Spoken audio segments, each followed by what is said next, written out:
Today in this video, we are going to solve the complete solution of paper 9701 with the A's level chemistry over there. Paper 2, variant 2, May, June 2025, the most latest paper over there. 1 hour and 15 minutes. Total questions are 5 questions given over there with different parts. Overall paper is very easy. So I will say that the students who are watching my paper kindly subscribe my channel so that the latest paper solutions can be found by you easily for May, June 2026 and May, June 2027. If you are going as composite, you are a new student after O levels and IGCSE or IGCSE at Excel over there, you have shifted to Cambridge A level over there.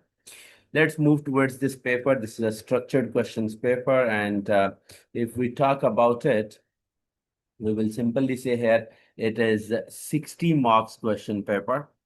And it is having the man weightage in your grade system over there. Its threshold was good, not too much high like that. It was 52, 53 marks for A.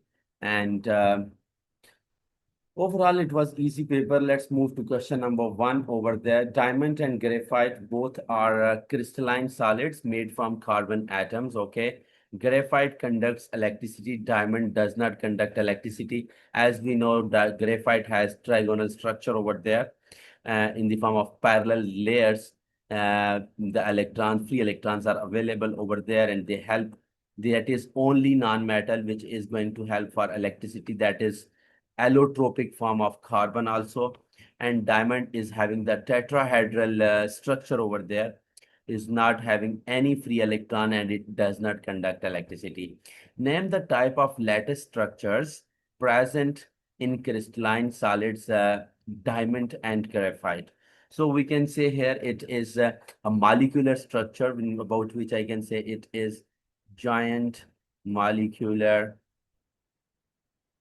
structure over there, because both are structure, giant molecular structure, which means that their molecules are making a big molecule of graphite or maybe of diamond, and diamond is having the geometry of tetrahedral and graphite is having trigonal in the form of layers over there. Explain how graphite conducts electricity. Because it has delocalized electrons which can it has delocalized electrons between its layers, electrons between its layers, which are freely available for electricity, and that move through the structure between its layers over there. And so as if I go for tetrahedral structure of diamond, I will say here that it is not having any delocalized electron, because in diamond it is showing all the bonds over there which are already bonded with more carbon over there and no free electron. But in case of graphite, these three are bonded and fourth one is just like behaving a free electron and new layer is present over there. So in this way, graphite helps to conduct electricity over there. Explain why diamond does not conduct electricity over there. In that case, I will say that it is having no delocalized electrons available. And we can say all four electrons, all four, because carbon, this is the allotropic form of carbon, which is having 4 electrons in its outermost shell. So we can say all 4 electrons are bonded, are completely showing, are involved in bonding over there, in bonding with other carbon atoms, with other carbon atoms over there. And the next part, he is saying separate samples of phosphorus pentachloride and silicon chloride are each added on excess of cold water over there. Then I will say here First of all, he's saying write an equation for each of the following and added on an excess of cold water. Remember that this condition is very much important. So I'm taking PCl5, which is phosphorus pentachloride, is going to react with water over there.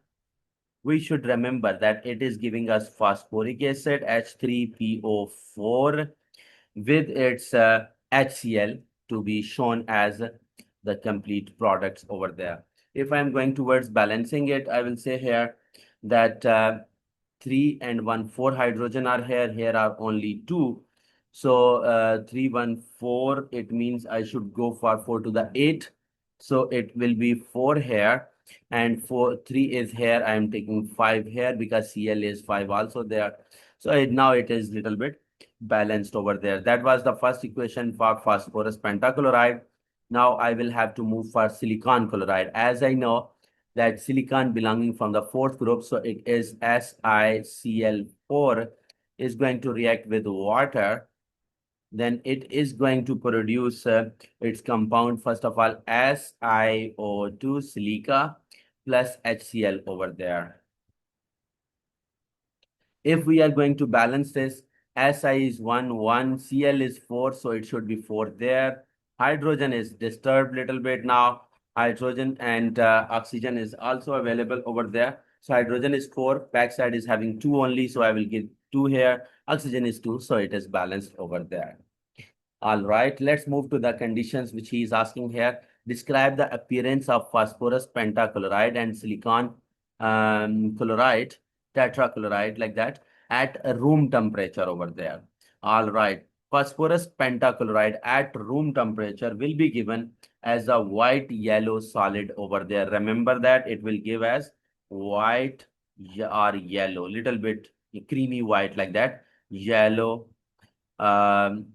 White or yellow, we can say it is in the form of a solid state over there. On the other hand, when I talk about silicon tetrachloride, it will be colorless and it will be just like a liquid over there. Colorless liquid will be available for it. Now he is saying compare the appearance of mixtures produced when each reaction is complete. So we can say when the reaction is complete from PCl5 and SiCl4, then I will say here PCl will make from its white color to PCl5 will go to from its white color or yellow color to colorless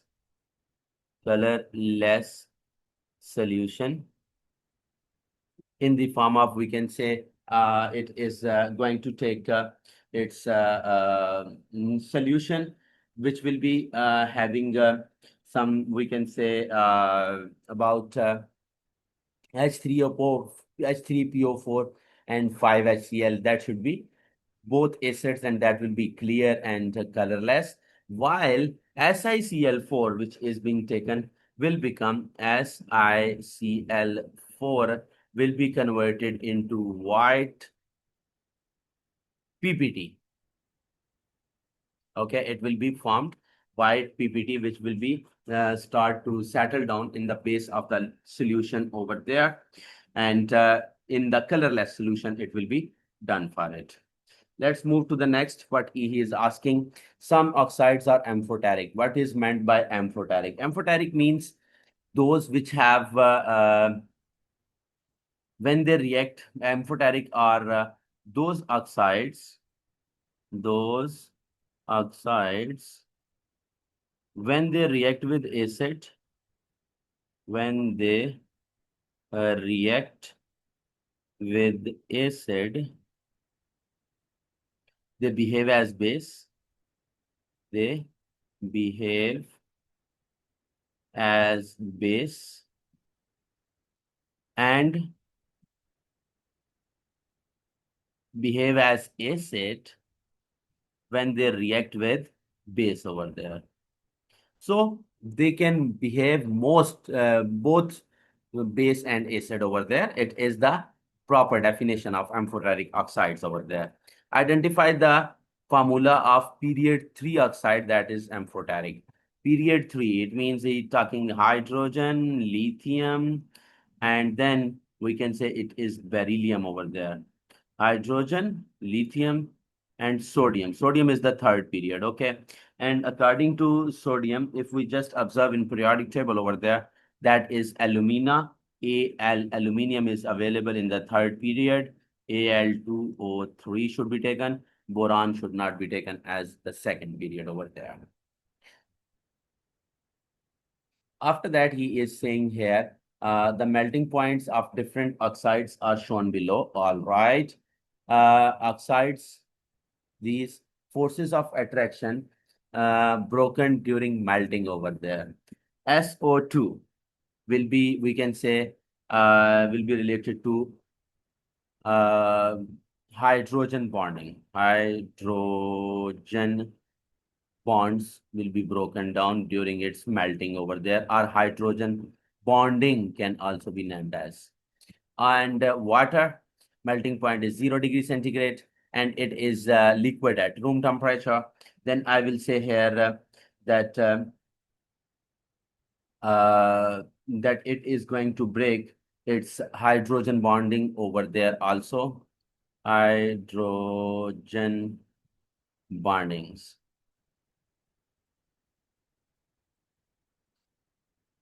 Broken during melting over there. Hydrogen bonding is should not be taken then for sulfur dioxide. I think so. It should be taken as only for weak intermolecular forces. Intermolecular forces should be taken because sulfur dioxide should not behave as to show the phenomenon of hydrogen bonding over there. I'm not with it. Okay, SiO2 1610, it means that it is going to break its covalent bonds over there to be broken down. Na2O is also Na2O is an ionic compound, so it is also having the larger value. So I will say it is going to break the ionic bond over there. MgO is also a basic oxide over there that is also ionic. So it is also breaking down the ionic bond over there. Okay, now he is moving towards complete table 1.1, identifying the strongest force of attraction in each of the oxide. ID, instantaneous dipole forces. So the intermolecular forces is ID for it. Okay. For hydrogen bonding, you can use H there. You can use covalent for C. You can use for ionic I. And for the last one, you are also going with I, which is the information which he has given us in the form of this. Permanent dipole forces and permanent dipole forces, PD, should be taken. Instantaneous dipole should not be taken.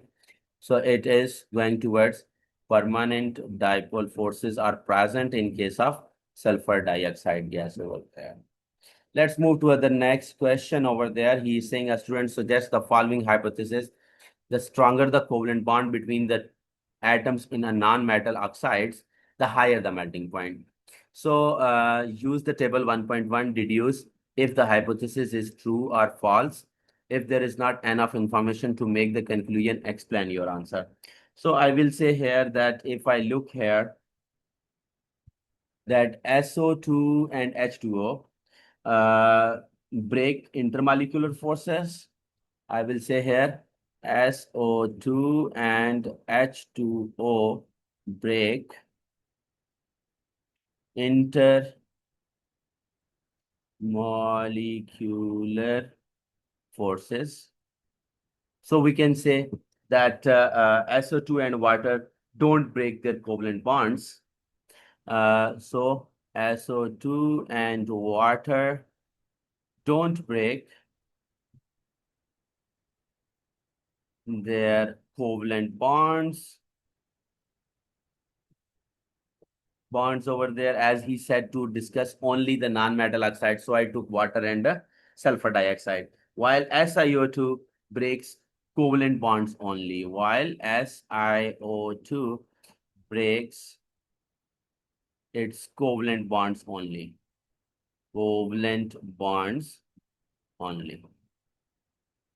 So this is the explanation which he is saying that non-metal oxides have the higher the melting point, the stronger the covalent bond. So SO2, H2O are showing the greater melting points over there. The higher the oxides will have the higher melting points over there. After that, let's move to the question number 2 there, where he is saying that define the relative atomic mass. Relative atomic mass is the average atomic mass of an element,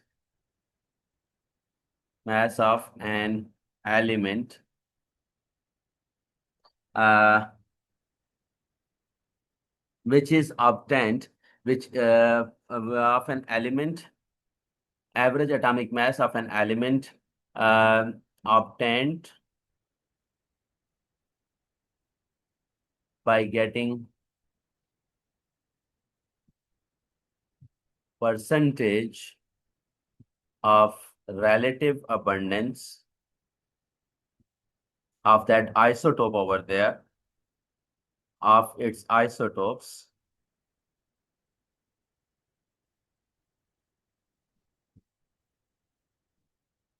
compared with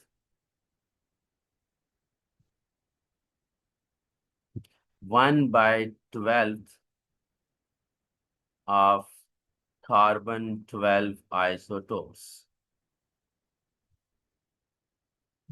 So this is the way how we can properly define the relative atomic mass of any element, round about 117 element. For example, I'm taking sodium here. Sodium is 23, its atomic mass over there. If I compare its mass with its relative sodium 22 and 23, their relative abundances, and then by comparing it with the 1/12 of carbon-12 isotope, then I will get the relative atomic mass over there. Here he is saying little bit the abundances of two isotopes is given, and the third isotope of iron in the sample is present. Show your working. So I will have to go for relative abundances. First of all, I will have to calculate the third isotope. Let's suppose we take the third isotope as X over there. First of all, this is 91 and 6. 96.9 is given. First of all, I will have to go for percentage of unknown isotope X over there. That will be 100 minus 91.9 minus 6. Let's go for it. That is being taken over here. He is saying 100 minus 91.9 minus 6 equals to 21/10, means it is 2.1, which is equal to 2.1% is the percentage. And he said that calculate this isotope is given, and relative atomic mass of iron, if we know about it, that is around about 55.8. Normally, average atomic mass which we can get from the periodic table is 55.8 over there. If I use the formula here, relative atomic mass AR is equal to isotope number 1, like Fe54, isotope number 1 multiply by its percentage, plus isotope number 2, like Fe56, multiply its percentage, plus X multiply by its percentage divided by 100. So by putting all of these values, how I can get it, I will show it for you. Let's check it, that it is 55.8 multiplied by 100 is equal to Fe54, means 54 multiplied by 53.9, sorry. I'm taking 53.9 multiply 6, plus I'm taking 55.9, 5.9 multiply by 91.9 plus 2.1, which is the percentage which I have calculated just here, 2.1x. So get all of these values and it will become 5580. Let's check for it. I'm making 2.1x as a subject. So I'm just multiplying these values and then adding both of them. Let's check what is happening. Bracket start, then it is 53.9 multiply 6, bracket close, plus 55.9 multiply 91.9, 55.9 multiply 91.9, 91.9 bracket close. What the answer it is giving? 5460.1. 5460.1. 0.61. And if I go for it, it is 5580. So go for 5580 and then divide it by 2.1. Let's go for it, minus 5580. 5580 is equal to this, equals to minus 119.39. So divided by 2.1 equals to this, equals to 56.85. So it is 56.85, which means approximately equal to 56.9 over there is the isotope X mass with the percentage 2.1 to give the exact value of the total atomic mass of iron in the form of 55.8 over there. Okay, let's move to the part number B over there. Deduce the number of pair of electrons in 3D for shell in an iron 2. Iron 2 ion means it is losing 2 electrons. We can say he is asking pairs of electrons, so it will be 1 pair. This 2 is showing 2 electrons over there. So sketch the shape of the lowest energy orbital in the shell with the principal quantum number of n is equal to 2. So n is equal to 2, it means I will have to go for lowest energy shell orbital in the shell with the principal quantum number 2. Then I will say it should be drawn in the form of complete spherical. Because n is 2, it means S subshell is present over there, and lowest energy level of the orbital he is asking, it is just like a sphere over there. After that, he is saying that this is Fe56 plus 3 with the iron over there. And we know that if we go for its number of protons, electrons, and neutrons, he said number of particles present in one ion of this is 30. What should be 30? That should be in the form of neutrons over there. Neutrons. And that is 30. It means 26. So 26 is going to be taken as 23 over there. Because I will tell you here that the atomic number of iron is 26 over there. All right. So 26 protons, 3 electrons are lost in the form of plus 3 charge over there. Then we can go for it for calculation of this. The atomic radius of iron is 1.26 multiplied 10 is per minus 10 meter. Suggests the change to the radius if any after an iron atom reacts to produce Fe plus 3 ion. It means normal is this. Now it has lost the 3 electrons. It means there is a nuclear charge difference of 3 protons more than electrons. So the overall atomic radius size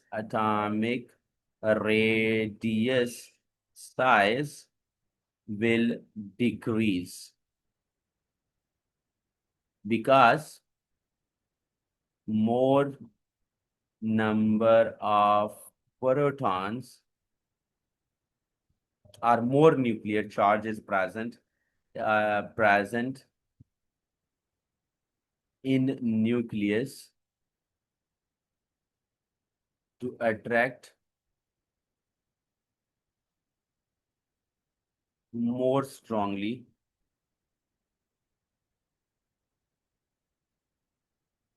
to the remaining electrons or electrons of the outermost shell over there. So the size will decrease in that case over there. This was your question number 2. And the question number 3, yeah, it's very easy. This is your organic chemistry related to this chapter. Okay, C3H6. It means he's talking about propene. Okay, and with HBr in an addition reaction. What is the addition reaction? It means we will have to go for addition reaction. It means two reactant molecules react to form one product. And addition reaction, the reaction in which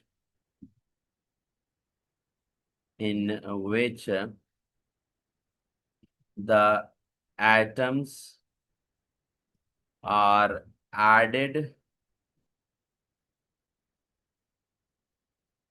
due to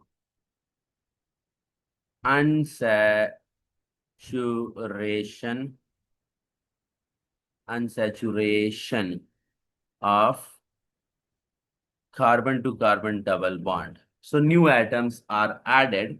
That is called addition reaction over there. Here he is saying that C3H6 is being given as propene over there.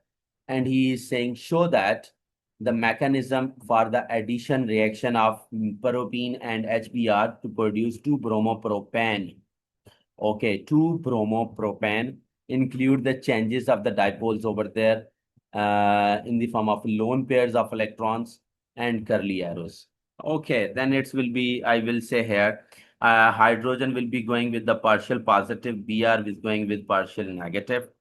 This Br is going to attack on this carbon by showing the arrow line this, and this double bond is broken down and it is taking this hydrogen in. When it is getting hydrogen in, then Br is going to attack as a byproduct with Br with the negative sign another side.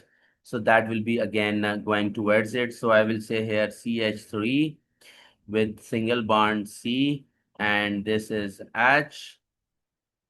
And then I will say here when the bond is broken between this, then it will be positive charge over there. This positive charge is going to being taken with the hydrogen, and this hydrogen with alpha positive is coming at this position over there. So it is becoming CH3 over there. And this carbocation ion is then attacked by this Br negative, and this Br negative is going to attack over there with this carbocation ion. So overall, this is the structure which is going to be formed to form bromo, 2-bromopropane over there for this purpose.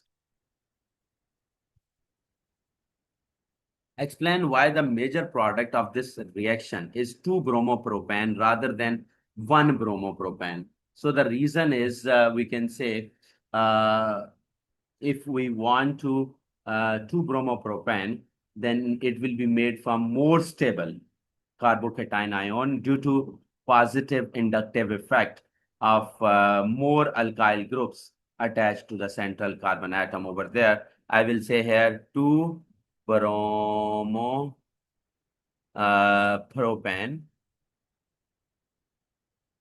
is made from more stable carbocations. More stable carbocations. And due to positive inductive effect of carbocation ion, due to positive carbocation, we can say due to positive carbocation, which is having more carbonyl groups or alkyl groups, having more alkyl groups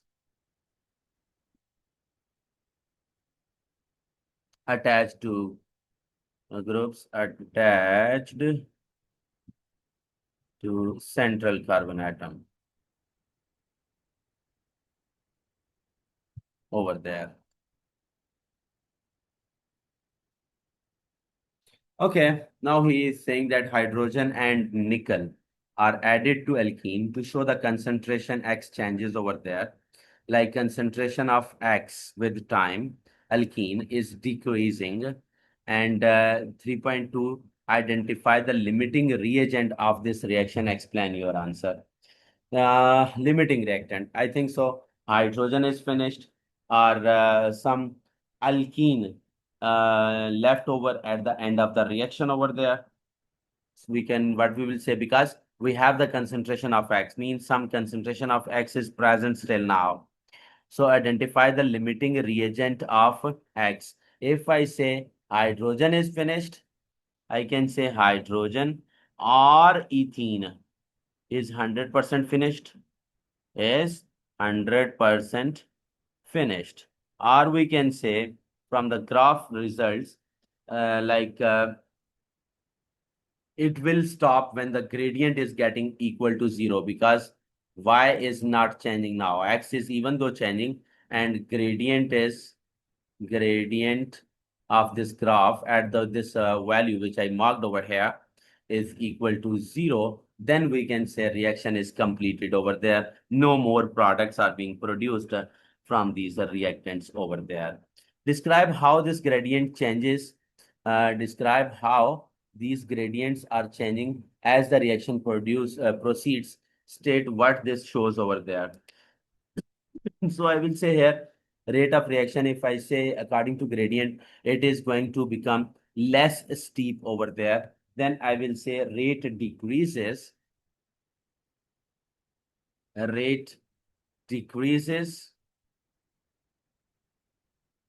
as a reaction proceeds. As we can say, the gradient is getting decreasing, so gradient will become equal to 0.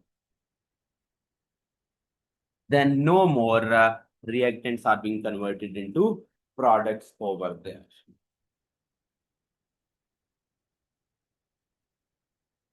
Okay. Okay, now he is going towards enthalpy changes a little bit. Let's check what he is asking us from here. Here he is saying hydrocarbon Y contains carbon to carbon double bond groups. There are no other functional groups present. Carbon to carbon double bond. Okay. Y reacts with an excess of hydrogen to produce C6H14. So C6H14, it means carbon to carbon double bonds are still one carbon to carbon double bond is present. 14 hydrogen bonds are present with the carbon, and carbon is having single and double bonds over there. If I draw its structure, that will be easy for us, like C6H14. Let's check here. C1, 2, 3, 4, 5, 6. I'm taking double bond here. H2, H, H2, H2, H2, H2, and H3.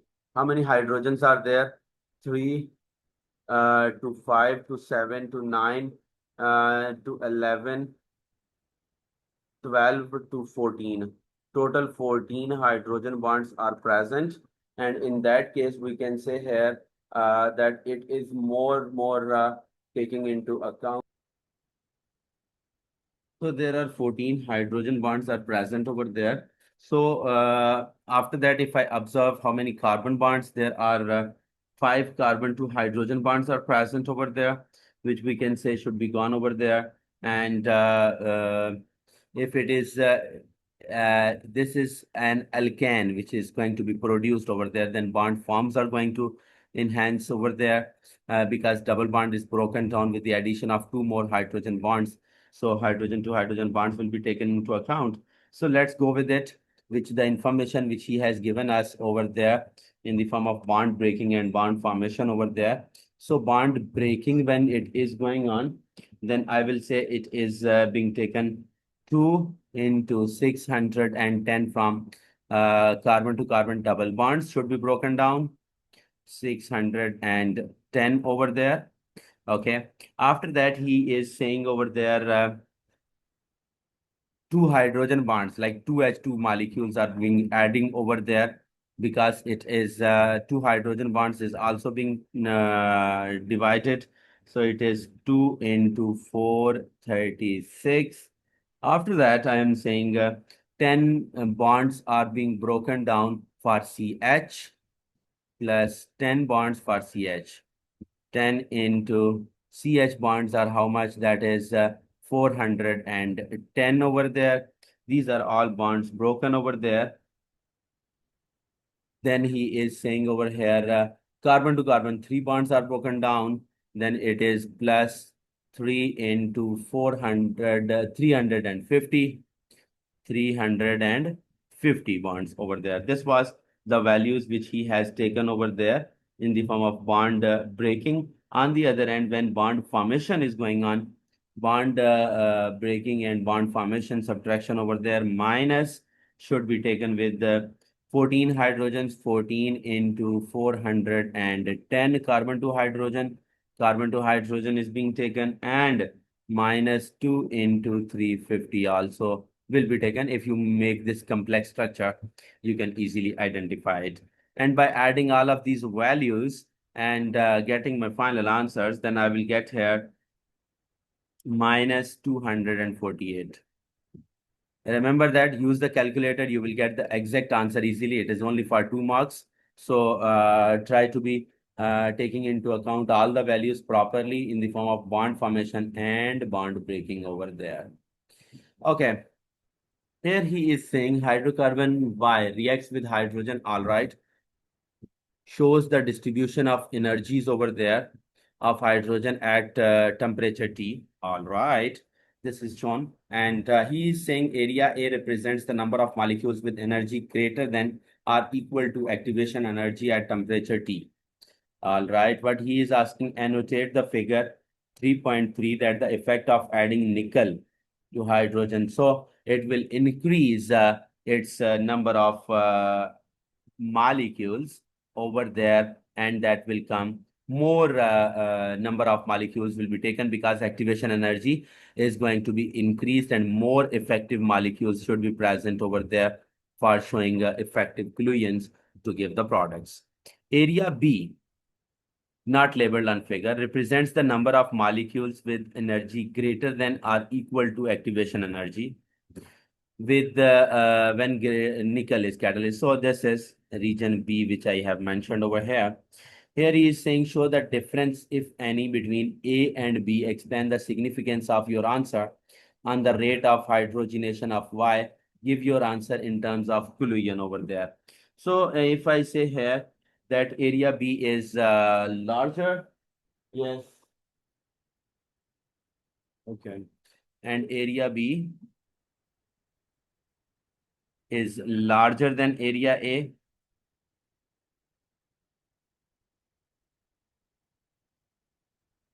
which shows that more number of molecules are present over there to show the difference. So we can say here that we should, and if this is larger, so the rate of hydrogenation basically is increasing. Hydrogenation is increasing over there due to more number of molecules present because of the presence of a catalyst over there. And it increases the frequency in effective collisions and frequency increases. Frequency of effective collisions also increases.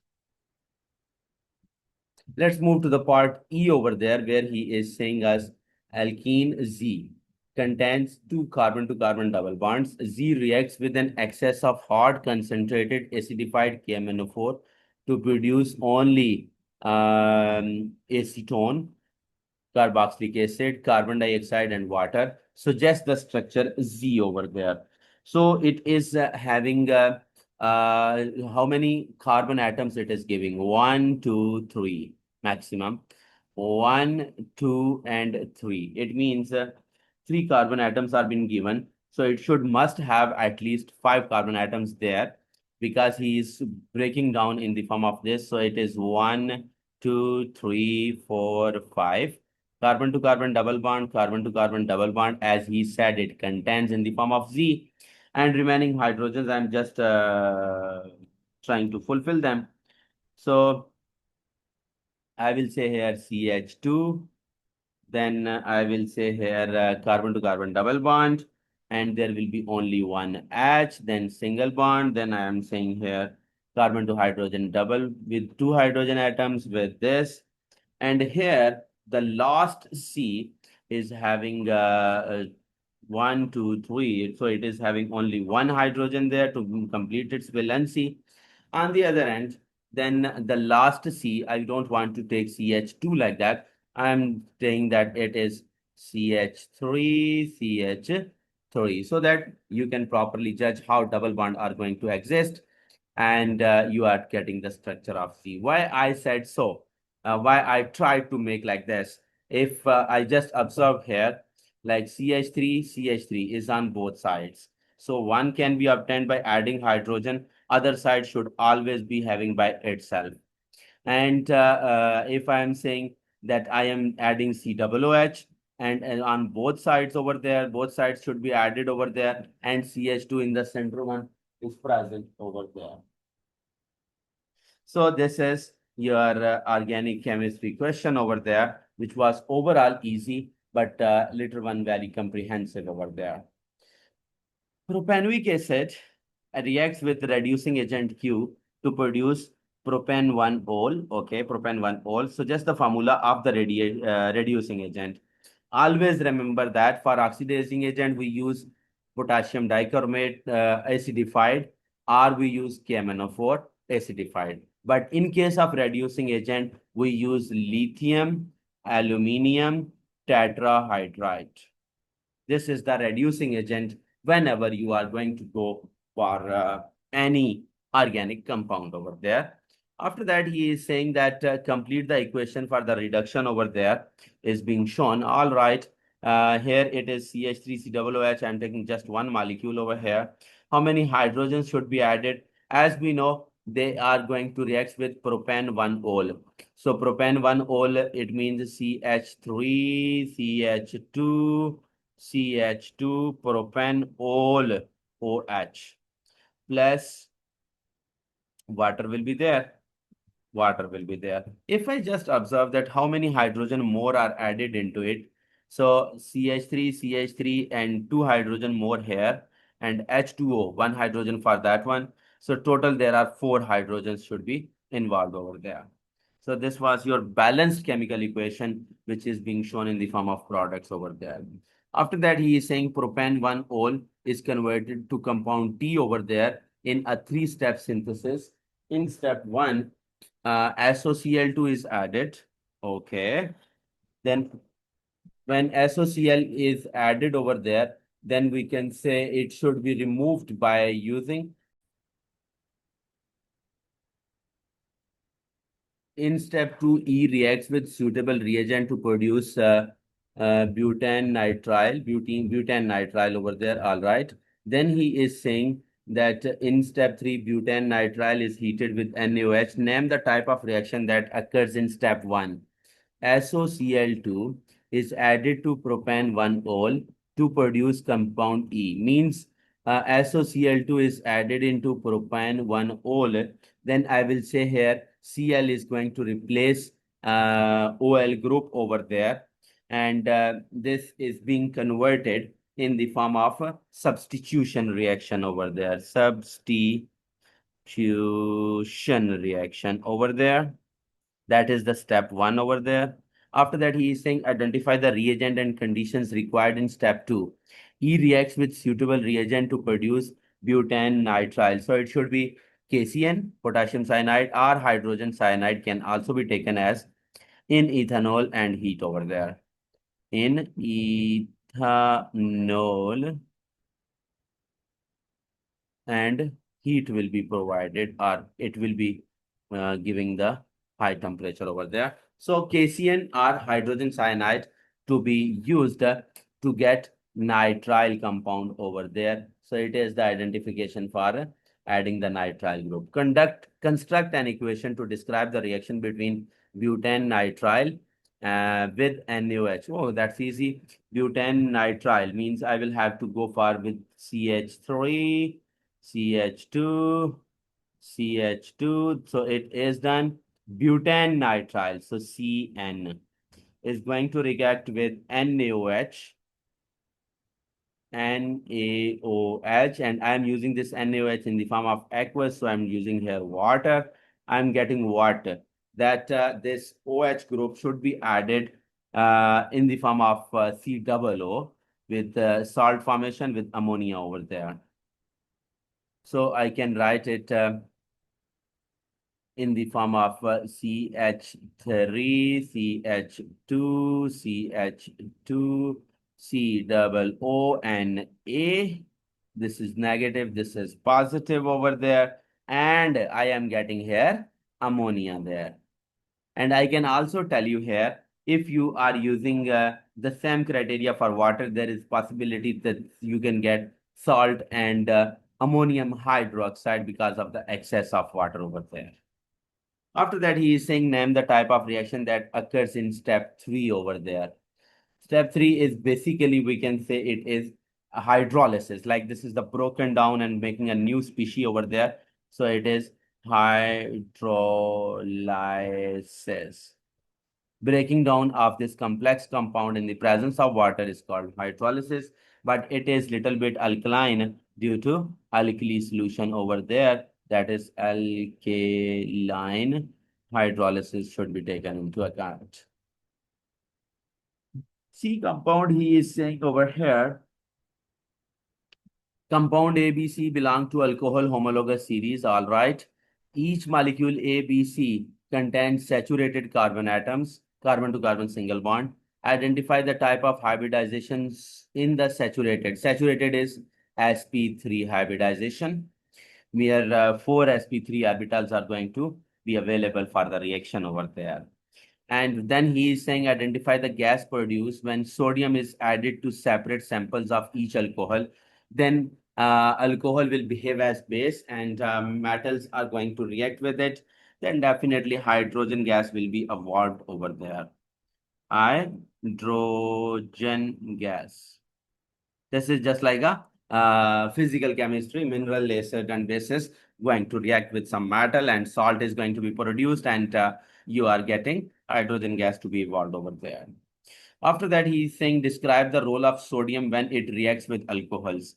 Sodium reduces alcohol basically, and behave as reducing agent like that. Sodium loses electrons.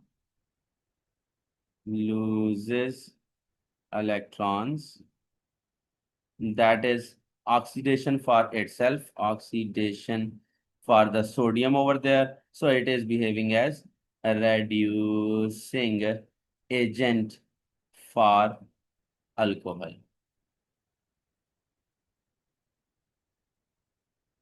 over there. Okay, here he is saying some results are drawn for you. For the table, 2 tests of separate A, B, C are gone. Heat with the reflex of acidified potassium dichromate. A remains orange and with iodine, no visible change. Orange to green and no visible change with the alkaline iodine. Orange to green, it means, and in iodine, pale yellow PPT. Deduce the structure of A. So remains orange, and it means it is a tertiary. It is a tertiary alcohol over there. So at as it was having uh, the main tertiary alcohol formula over there, then I will say here that it is given with the C 1, 2, 3, CH3, CH3, CH3 with OH. So this is the formula where we can say it remains orange and in no effect in acidified potassium chromate and no visible change in case of iodine solution over there. Reduce the possible name for B over there. So how we will go for B? So it is, we can say it can be, because it is showing no visible change, orange to green, it is going towards it. So I can say it is primary alcohol, which we can say CH3, CH2, CH2, CH1, 2, 3, and again CH2 with OH.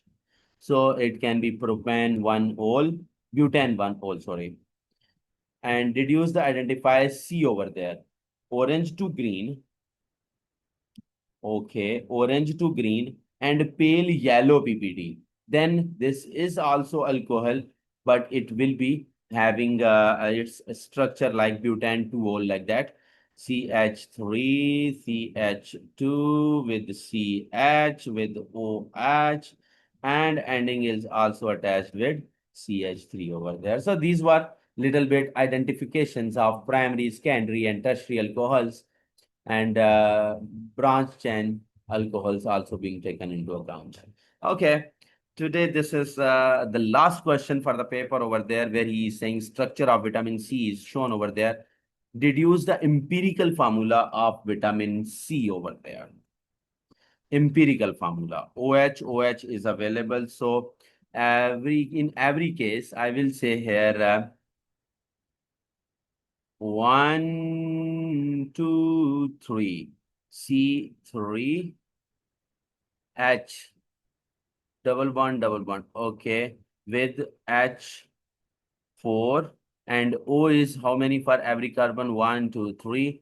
O is 3. From here, and you can also do this way, that count all of the oxygen atoms, count all the hydrogen atoms and carbon atoms. Then take their simplest ratio. You will get this. For that purpose, I will say here 1, 2, 3, 4, 5.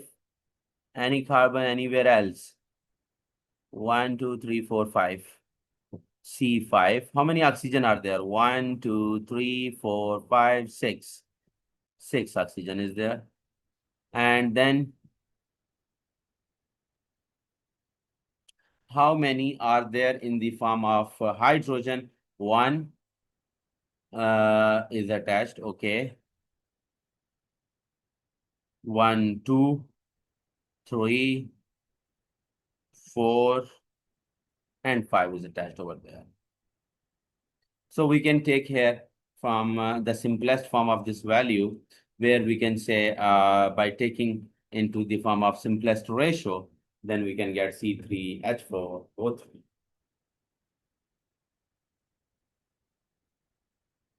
The mass of this vitamin C present in 150 gram of lemon is found in an experiment. Then we can say, okay, it is lemon in experiment, okay. All the vitamin C is 150 gram is extracted and dissolved in water to make 100 cm cube of solution L. Okay, stage 1, stage 2, M is given, vitamin C. Calculate the amount in mole of iodine. Okay, exactly 36.65 cm cube of solution reacts with 25 cm cube of a sample of solution L for C of vitamin C is 176 over there. MRS 176. Okay, let's go for it. So I am taking here the concentration in the form of this. Okay, 5 multiplied 10 to the power minus 3. Then I will have to calculate amount in the form of moles. We know the formula N is equal to concentration multiply volume. Concentration, he has given us 5 multiply 10 raised to power minus 3. Multiply volume is, which is requiring, is 36.65. 36.65. Let's go for it for calculation, where he is saying us 5 multiply 36.65 equals to this, equals to 183.5. So it is 183, 10 raised to power minus 3 over there. Then I will say here that it is coming 1.8, and it should also be divided by 1000 so that I can convert it into dm cube. When I take this, why I divided it? Because I tell you here that the concentration is given in dm cube over there. So I will say here should be divided by 1000. You will get its value 1000 with minus 3 minus 6. You will get 1.8 1.83. 3 multiplied 10 raised to power minus 4. So it will be taken as 1.83 multiplied 10 raised to power minus 4 over there. Then he is saying use your answer in B1 to calculate the percentage of mass in vitamin C over there should be used here. So the value which we have got over there is 1.83 multiplied 10 raised to power minus 4. That was just, we have received it. Multiply mass of 176, multiply by 4. And this value should also be divided by, because the total mass given was 150, multiply by 100, and we will get the percentage by mass as 0.087 of the sample over there. If I take this value as my answer, then I can say here 7.65, which was the original value he has given us. That is not, this is not correctly value over there. Then I'm saying if we use this value, then it will be 7.65 multiplied 10 raised to a minus 4. Then we can say again to be multiplying by 176, multiply by 4, multiply by 100, divided by 150. Then we get the value 0.359%. And both of these values can be taken as into account, that the percentage by mass should be taken into this way. The progress of the reaction vitamin C with I2 produces M monitored using infrared spectroscopy indicates this. Okay, present in spectrum of vitamin C, it's yes, present spectrum of M. Infrared spectroscopy. Okay, no problem. Here will be 1500 to 1680. If you just look for that value in the insert table, it will not be present. It will be not present over there. 28, 29, 50 will be present, and it will also be present over there. So this was your whole chapter, which we will have to take into account. This is the insert table, which I was telling you that we will check it from here. This was your whole paper. And for the next paper, kindly subscribe my channel. And for the paper 1, which is coming soon. Thank you so much for today. Allah Hafiz.